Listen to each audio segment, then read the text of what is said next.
अस्सलामुअलैकुम। आप मुलाज़ा फरमा रहे हैं हम और कानून, और मैं हूँ आपका होस्ट तालिब नकवी एडवोकेट। नाज़रीन, कॉन्ट्रैक्ट एक्ट के बारे में हमने आपको बताया और कुछ लोगों का इसरार है कि उर्दू में ये किया जाए, तो हम उर्दू में ही करेंगे। पहले भी हमने उर्दू में ही किया, लेकिन इब्तदाइया इंग्लिश में दे दिया था, इसलिए कुछ लोगों ने ये कहा।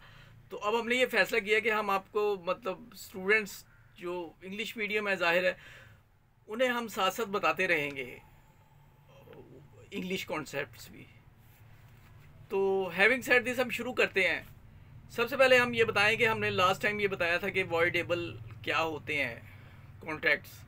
उसमें हमने बताया था कि if it is not induced by coercion, miss representation, fraud, mistake, यानी कि इसमें फ्रॉड ना हो, कोई मिस्टेक ना हो, कोई आप पे दावे नाजायज़ ना डाला गया हो, अपना असर रसूख आप इस पोजीशन में है कि अगला बंदा असर रसूख करके अपना वो सब कुछ कर ले।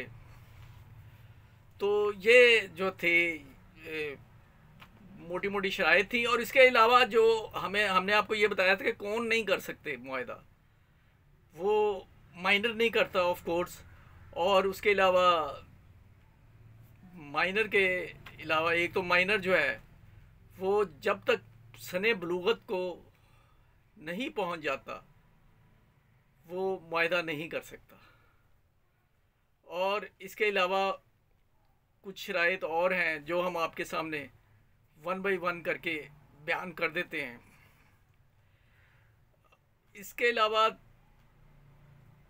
सेन माइंड होना बहुत ज़रूरी है, यानी वो सहीउल दिमाग हो मुआहदे के वक्त, और वो मुआहदे के सारे कंटेंट्स जो है ना वो समझता हो, और वाज़ह तौर पर उसे किसी भी मुआहदा करने से किसी राइजुल वक्त कानून के मुताबिक मना ना किया गया हो, वो जो है ना वो कॉन्टैक्ट कर सकता है। आज हम आपको ये बताने जा रहे हैं कि किस किस की चीज़ों की मनाही पे मुआहदा नहीं हो सकता, यानी किन किन चीज़ों की रिस्ट्रेंट पे, या इन अदर वर्ड मना करने पे कि आप फ़लाँ चीज़ नहीं कर सकते।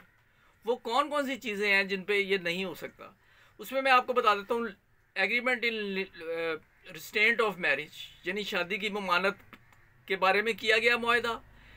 Agreement in restraint of trade, trade पर पाबंदी, ममानत का जो है वो।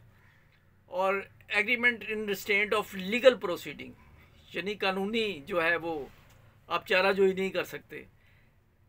ये अगर मुआहदा जो है ये नहीं किया जा सकता, और अगर ये मुआहदे किए जाते हैं तो ये सिरे से वॉइड होंगे। और इसमें सबसे बड़ी बात ये है, अहम बात,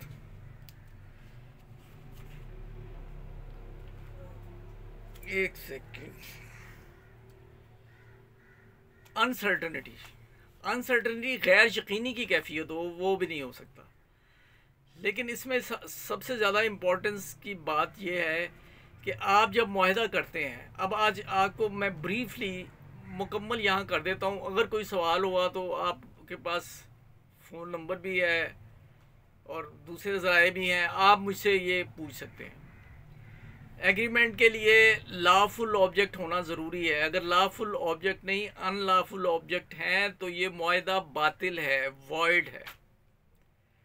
कंसिडरेशन होनी चाहिए। अगर सिरे से कंसिडरेशन ही गायब है तो ये वॉइड है। और आकलो बालिग होने चाहिए करने वाले। अगर वो आकलो बालिग नहीं है या वो इनसेन माइंड है तो वो मुआहदा जो है वो बातिल है।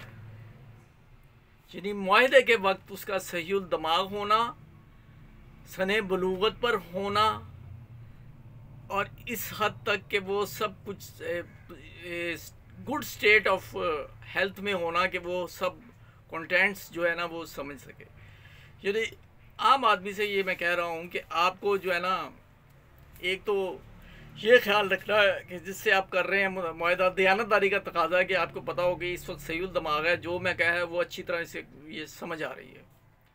दूसरा, ये किसी के नाजायज़ दबाव में नहीं है। तीसरा ये कि इसको जो है ना मतलब कोई खुदा ना खास्ता आर्जी तौर पर भी इस पर कोई पागलपन के दौरे नहीं पड़ते। जब आप ये मुतमईन हो जाएं तो आप उससे मुआहदा करें। लेकिन मैंने आपको बता दिया है कि ऐसा मुआहदे में ये शर्त ना रखें कि वो फ़लाँ बंदा केस नहीं करेगा, ये ठीक नहीं है। अगरचे अदालती चाराजोई के हवाले से एक थोड़ा सा है कि मिसाल के तौर पर अगर आप सालसी कौंसल में चले जाते हैं, पंचायत में चले जाते हैं, आप दोनों फ्री कैन अपनी फ्री कंसेंट से, तो उसके बाद जो अवार्ड होता है उसी की लिमिट के अंदर अंदर तो आप अदालत में जा सकते हैं, उससे बियॉन्ड नहीं जा सकते। ये था मुख्तसर सा जायज़ा जो हमने लिया। और नाज़रीन आपको ये हम बता दें कि अगला बहुत अहम है, जो मेरे कॉमन जो आम मेरे व्यूवर्स हैं, जिनमें ख्वाह वो पेंशनर्स हों, एम्प्लॉइज़ हों या जो भी हो, हर शख्स सारिफ है और सारिफ के हकूक़ होते हैं। उन सारिफीन के क्या हकूक़ हैं, यानी कि अगर आपसे चीज़ अमूमन ये हाल रोड में आप कोई चीज़ लेने जाएं या वहाँ जाएं, गुलबर्ग जो सेंटर है, वो ये कह दिया जाता है कि जी ये इलेक्ट्रॉनिक की कोई गारंटी नहीं होती। ये बिल्कुल गलत है। जो चीज़ आपने नई ली है या पुरानी, आपका हक है कि आप रसीद कैश में मुँह पे लिखवाएं। ये इसके अलहदा मैं व्लॉग करके आपको बताऊँगा। तो आज के लिए इतना ही। अगर सब्सक्राइब नहीं किया आपने तो आप सब्सक्राइब कर दें। और हम और कानून के ज़ेर-ए-उन्वान जो हमने बातचीत की है, अगर उसमें कोई क्वेश्चन रह गए हैं तो आप जब हमसे पूछ सकते हैं। और अगर आपने फिर भी कोई प्रॉब्लम है तो आपके पास आप ईमेल भी आपके पास मख्फी नहीं है, ईमेल में पूछ सकते हैं। तो अगले व्लॉग तक हमें इजाज़त दें। उम्मीद है कि आपने सब्सक्राइब कर लिया होगा। अल्लाह हाफ़िज़।